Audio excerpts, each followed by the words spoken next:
So this listener says, I'm going on a girls' trip to Dubai in November, so I've got that to look forward to, but I haven't been on a plane since the pandemic, and it's panicking me slightly. Do you have any suggestions for the nervous flyer, and has much changed during the airport process since Corona? Corona! Always makes you, when I hear that now, it sounds like Barracuda. Remember the song Barracuda? Oh, yeah. Barracuda! It's rare to hear people call it Corona anymore. Yeah, I know, yeah. It's always COVID-19. The thing that shall not be named. Yeah. The big C. Aisle seat. Don't go near a window if you're nervous. I always do an aisle seat now. I do it just purely because I can overspill. Because obviously I'm a big guy. I can overspill into the aisle and not like hinder the person on the middle seat. True. We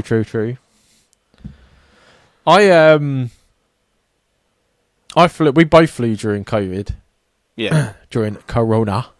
I think the only difference being obviously you need all your tests and things like that. You don't need them now. So that's not a fucking thing. No. And the pain in the arse wearing a fucking mask. Like when you're on a flight to Canada for 7 hours, you got to wear a mask.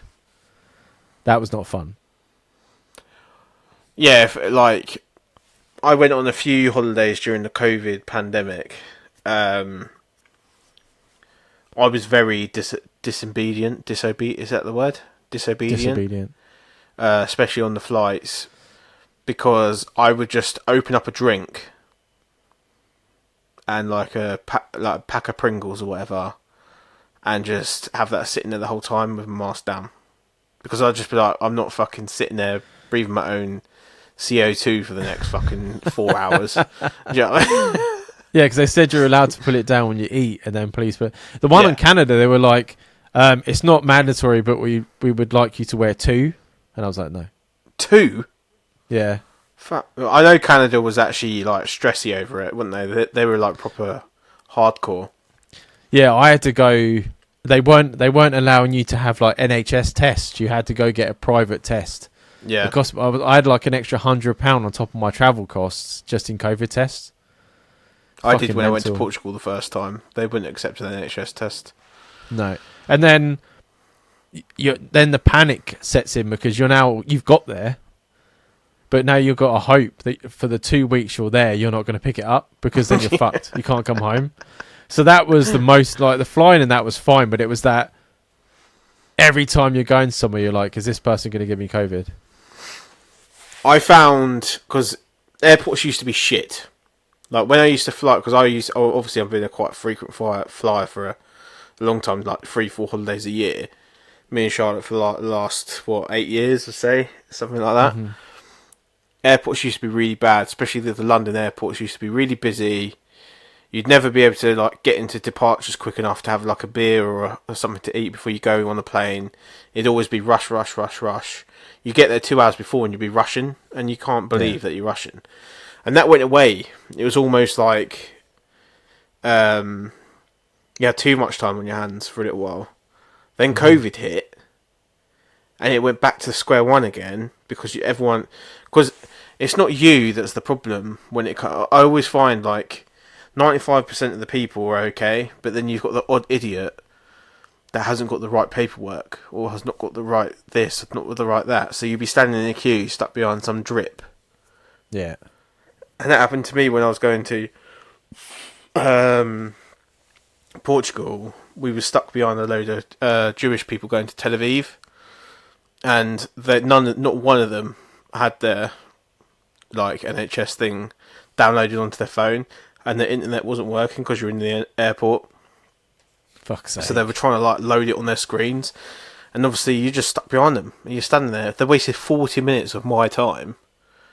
And then when me and Charlotte went and like did our bags, we literally scanned it, done, wrapped the thing around the fucking carrier, put it on the scales, sent it off because it's like self-service. Yeah. And then was in fucking security within 5 minutes. But I spent 40 minutes stuck behind twats. Do you know what I mean? And you put that down to a bad experience. But when that happened to you every single time you was going on holiday, I think she done a good thing, this listener, by avoiding flying during the pandemic and just after, because I think now airports are getting back to normal. It's pretty seamless. There's nothing pretty left much over exactly from the what it was. pandemic, I don't think. No. If anything, it's getting easier because I heard they're changing the restrictions now. They're not bothered anymore. Yeah, Like, there's you no can 100 mil anymore. Yeah. If you're in the So UK, if anything, anyway. it's easier. Well, there's that. It's going to, obviously, one idiot's going to go on and smash a bottle on there and then it's going to go back to normal. But, you know what I mean, at the minute, they're changing it. So, no, I think the nerves are there because, obviously, it's been a while. But it's pretty much exactly, I mean, take it one step at a time, right? Make sure you got your bags packed. Make sure there's as least interference with you in that flight as possible. So make sure you got everything, your passport and that. Get there with plenty of good time.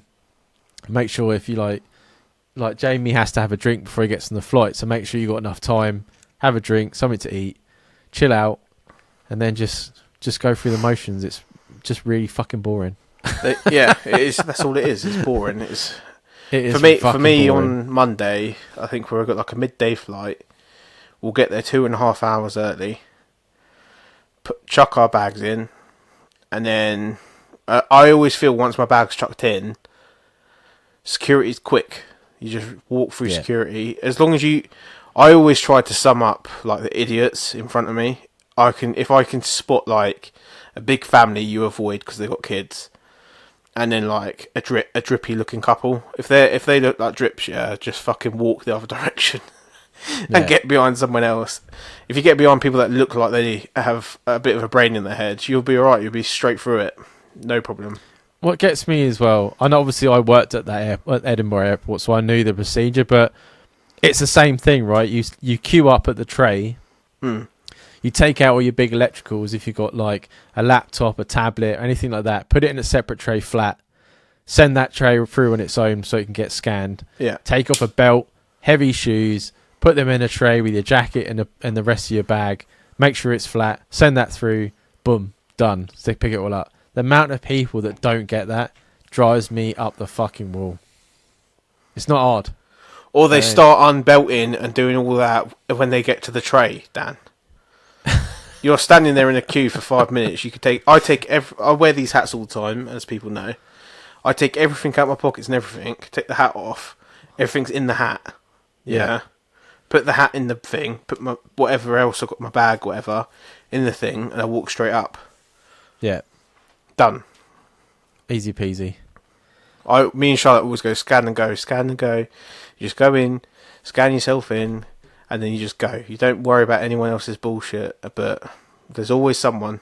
I remember coming back from our honeymoon, and there was the German family in front of us, and this German family couldn't comprehend that the Maldivians couldn't speak German, so they was trying to speak to him in English, and this woman had like really heavy set, thick glasses on, like steel or metal glasses on, and they were like, take the glasses off. They're going like this to her. Take them off. And she's standing there going like this, and I'm just like, glasses, take your glasses off. And Charlotte was like, calm down. And I was like, by that point I'd had enough. It makes me laugh because I was saying like it's so fucking boring. Like I hate being on a plane. It's just so I could sit downstairs on my sofa for 10 hours and not move. You stick me on a plane, 10 minutes I want to get up because I'm like, it's like being a child. It makes me laugh because Sabina obviously just went to Vegas and she got Wi-Fi on her flight because it's like a 10-hour flight, so they had like free Wi-Fi. And she messaged me something like 6 hours in, and she was like, I can't sleep, I can't concentrate on a film, the guy next to me is drooling and I'm stuck in the middle. She's like, I just want to get up and walk away. And I'm like, yeah, you got another 4 hours of that, love. I'm always very jealous of people that can sleep on planes. Very jealous I can't of do people it. that can sleep on planes. Sometimes you get on the plane, it's before they even got off, the guy's like this. Yeah. I'm just like, bro, how are you asleep already? And he's like I that wake for the up, my whole neck's time. fucking like. Oh, it makes me laugh as well. I remember, I can't remember if people remember, but when I went to Canada, I stopped in Jersey, in Newark, I think it was, and then I had to go to Canada, and I was like, I went to the toilet, and the toilet was basically on the fucking floor, and the toilet roll was even lower, and I never understood that, and then I think it was like the first full day Sabina was there. She messaged me and she was like, "Why are the toilets so low?" And I was like, "Thank you. Why are they so low? Your knees are in your fucking chin, and the toilet rolls by your fucking ankles. Like, what's going on here?" Americans, man, and then as well, when you flush it, it's really aggressive. Like, it's gonna suck you in as well. Oh, what, the one in the actual? Are you talking about the one on the plane? No, in America, like the toilets in America. Oh, really? Yeah, in general, like we have the gap at the bottom of our stools. Mm. In America, it's almost like your legs are underneath it. That's how low it is. I know that's supposed to be the proper way you're supposed to go to the toilet, like an animal, when you're supposed to squat with your legs up by your ears. Mm. It's fucking mental. Absolutely that's supposed to be mental. the natural way. Maybe they're ahead of us. Or their plumbers are really short. Maybe they got Mario and Luigi to fit them all for them. But yeah, no. Enjoy your holiday. Once you've done it, once you're on there, it's fine. But like I said, give yourself plenty of time, as less stress as possible. You know what I mean? To have everything prepared, get there on time, have a drink, smooth sailing. And then there's we no look leftovers forward. from COVID. Don't worry about it. No, none at all. But we look forward to hearing about any good stories or anything madness that happened on your holiday, especially in Dubai.